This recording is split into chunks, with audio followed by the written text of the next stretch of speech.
First things first, let's read that question sentence. And remember that when you see the word if, so if the fill rate is yada, yada, yada, remember that the word if is just giving you conditional information. So what we need to do is really just skip ahead over to where we see what or who, when, where, how many, which of the following. That's really what we're looking for. So that's what's going to tell us what we're looking for. So here, what is the water level after 10 minutes? So again, we're not looking for minutes. We're not looking for gallons. We are looking for here, what is the water level when these other things are true? My party people, do we see that? Again, we want to focus here on the phrase, what is the water level? And the things like 10 minutes, 14 gallons, 3.2 gallons per minute. Those are all of the pieces of information that we need to plug in. But truly, at the end of it all, we are looking for the water level when these things are true. That's it right there. So let's read through the context. It says a water tank's level follows this formula where H is the water level in gallons. So let's go ahead and write that formula out. H equals M multiplied by T plus B. And so they say that H is the water level in gallons, T is the time in minutes, M is the fill rate in gallons per minute, and B is the starting amount in gallons. Okay, so let's go ahead and really interpret that one more time, everybody. Let's interpret that one more time. They said that H right here, that's the water level in gallons, and B is the starting amount in gallons. So everybody, when we see 14 gallons, that's not the most important part of that phrase. That's not the most important part. The most important part of this phrase, 14 gallons, I'm going to highlight this for you here. Let me just change colors to blue. Its starting amount is 14 gallons. Everybody, do we see that there? Do we see the information really given to us from the beginning? Yeah, there it is. Again, these types of problems, we just have to follow the bread trail, the crumb trail here, and really put the pieces together. So B, in this case, is going to be 14 gallons because that is the starting amount. That's what B is.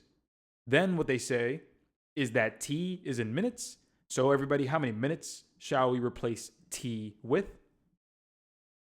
Yeah, that's going to be 10. Absolutely. So we'll plug in 10 right there. Don't forget the plus. We are adding. And then the M and T are what's being multiplied. Everybody, the M right here, M is the fill rate in gallons per minute. Everybody, what are we given in gallons per minute? Right here, 3.2 gallons per minute. And we even say it is the fill rate. Again, so we describe this fully through and through. So there we are. We'll plug that in for the M, 3.2. So there it is. So everyone, even though we didn't explicitly tell you in the question sentence, which letter are we solving for?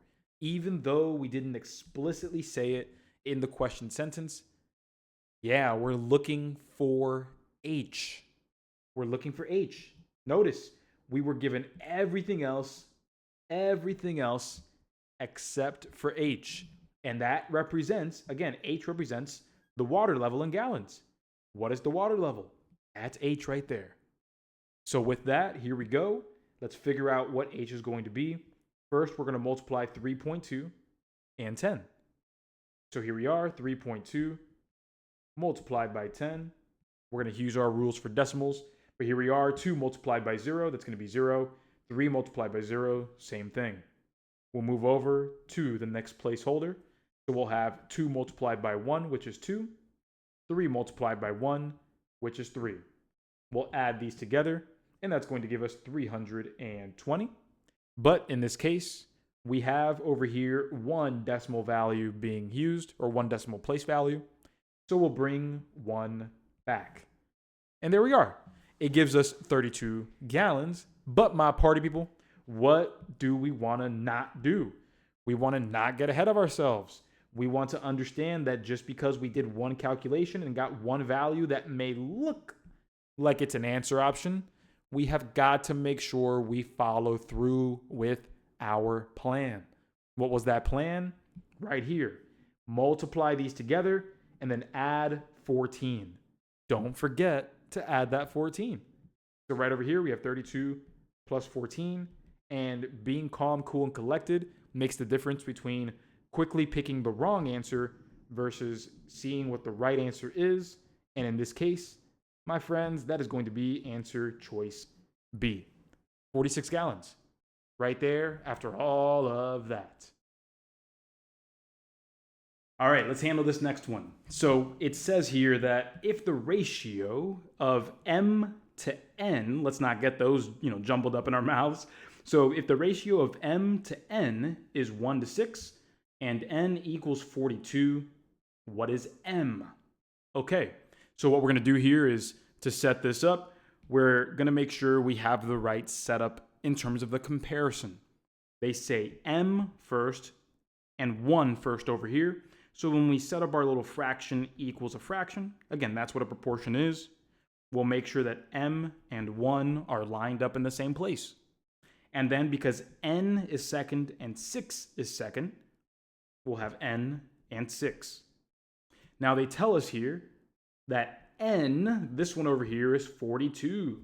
So this is how we'll avoid any makeable mistakes. We'll go ahead and make sure that the n gets replaced with 42, because if we go another way, we might get a substantially different answer. So that's where we have our 42. And so once we try to solve this, we can go cross multiplication and division. M times 6 gives us 6m. And then 42 times 1, that gives us 42. Now that we're here, we'll divide both sides by 6. And that is it. Boom, cancels out on the 6. We get m equals 42 divided by 6, which is 7. And there we are. That's the correct answer here. We can absolutely choose to go another way. If we wanted to compare the same things in the same way, we might notice that, hey, going from 1 to 6, this is another way we can do it. Going from 1 to 6, that's a times 6 relationship. So everybody, can you tell me what times 6 gives us 42? Same thing, right? That'll be 7. That'll be 7. And remember that when it comes to proportions, it can be multiplication or division. So if you wanted to see it the other way, it absolutely will still work. Let me show you what I mean here.